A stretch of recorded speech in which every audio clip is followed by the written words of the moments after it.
Did you hear about that Castro dude and the sick man in Cleveland, Ohio? I think it was back in May that they found 3 young ladies that were kidnapped, and he had them in his house for over 10 years. Well, they interviewed one of them, and it's just despicable. I actually got sick to my stomach. I was eating and I had to stop. It's just so hard for me to wrap my arms around. I mean, I don't need to understand it or figure it out. But, you know, I feel bad for that guy that he was just so sick and he never got any help. And just the way this woman was treated, it was one of the worst things I've ever heard. These old rusty chains, no clothes, no shower, she said, for a year. She was in a house that had no light. The windows were all dark, covered, or black or covered, so that there's no light coming in and she couldn't see out. Plus she was in the basement for a long period of time. No heat.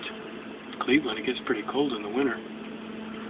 Even, before the winter, for a few months of the year.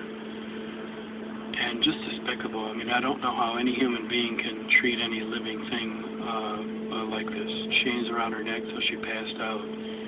Chains around her wrists and her ankles. Not feeding her and abusing her every which way you could really imagine. I mean, sexually, emotionally, just tearing her down and taking away all her self-worth. I don't know how she lived, and actually, at first she said she prayed a lot,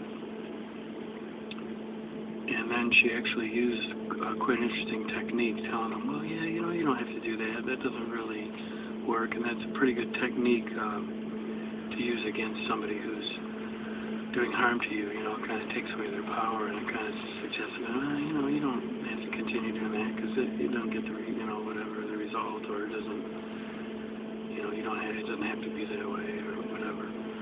But, I don't know how she, they're asking her about days, weeks, months. She said she didn't have a shower for a year, and then I wonder, well, how do you know any idea of time when you're in a house that's completely dark? You don't see daylight, or you're in the basement. And then she finally got a TV, and then there was another victim that came in, and I think there's going to be more information came out that she wasn't the first victim. And because she saw a sign that said RIP, but the name underneath it was blackened out, scratched out. But anyways, I'll give you more information about this sick Castro man from Cleveland. All right, well, have a great